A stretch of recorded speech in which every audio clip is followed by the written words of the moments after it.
Nah saudara, kita perhatikan baik-baik. Orang yang hidup menuruti hawa nafsunya berjuang untuk mengenal Tuhan, karena mereka terbiasa hidup dengan panca indera.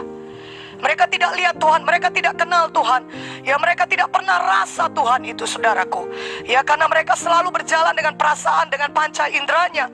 Mereka pikir, ya, kalau enak makan, enak tinggal, punya rumah banyak, punya kekayaan banyak, itulah Tuhan bagi mereka. Itulah hidup mereka, dikuasai nafsu. Untuk apa lagi Tuhan kalau semuanya sudah punya? Mereka berkata. Mereka sama sekali tidak tahu bahwasanya kalau mereka membiarkan diri mereka dikuasai hawa nafsu mereka, mereka akan menuju ke neraka karena mereka tidak mengenal Tuhan. Karena itu saudaraku, saudara sungguh-sungguh melayani orang yang demikian dalam sidang kita. Jangan kita biarkan berlalu begitu saja. Bahkan bagi kita yang anak-anak Tuhan, kita harus betul-betul hati-hati. Jangan sampai kita diseret dan dipikat, Yakobus 1, oleh keinginan kita sendiri. Itulah dia nafsu tadi, keinginan kita sendiri, saudara. Jangan sampai kita diseret dan dipikat olehnya, tapi biarkanlah Roh Kudus menguasai semua roh, jiwa, dan tubuh kita. Dan itulah dia Zoe kehidupan Tuhan. Zoe itu memang sudah ada ketika saudara lahir baru, tapi saudara harus mempersilahkan Roh Kudus untuk menguasai saudara. Kalau saudara tidak izinkan dia, saudara matikan, atau bukan matikan, saudara tolak dia, dan saudara tidak mau menerima pekerjaannya, maka Roh Kudus tidak bisa berbuat apa-apa. Dan akibatnya seperti Yakobus, saudara diseret dan dipikat oleh keinginan nafsu saudara sendiri.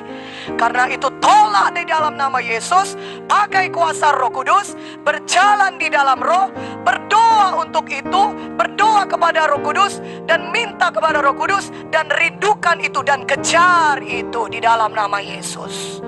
Haleluya. Nah saudara, yang kedua, orang yang duniawi.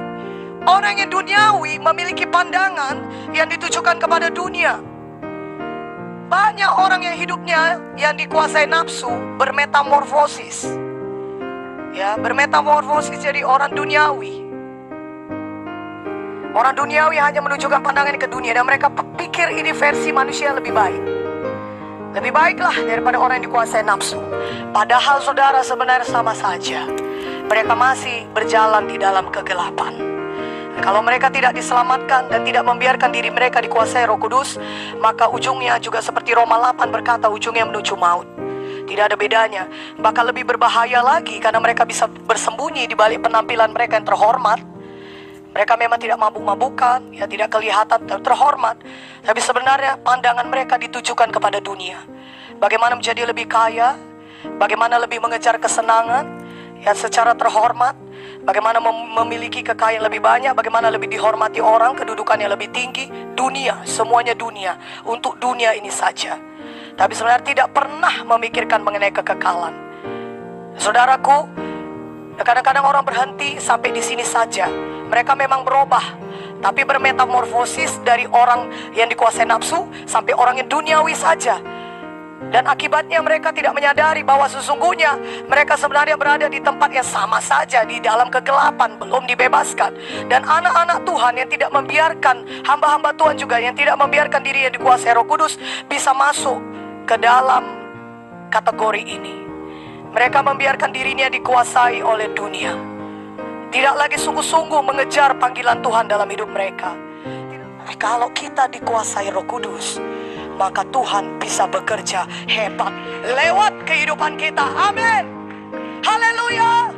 Jadi kondisikan diri saudara selalu dikuasai Roh Kudus, sehingga tidak ada tempat bagi setan, tidak ada tempat bagi roh jahat. Kalaupun ada rencana setan, pasti digagalkan karena saudara dikuasai oleh Roh Kudus. Tuhan akan terlebih dahulu berikan hikmat itu kepada saudara. Tuhan akan terlebih dahulu berikan petunjuk itu kepada saudara. Tuhan akan terlebih dahulu memimpin hidup saudara. Karena tidak ada saat di mana saudara tidak dikuasai Roh Kudus. Kita harus tahu dari mana Tuhan menyelamatkan kita. Kita harus bisa mengangkat tangan kita berkata, Tuhan, Engkau besar, ajaib, dahsyat. Haleluya.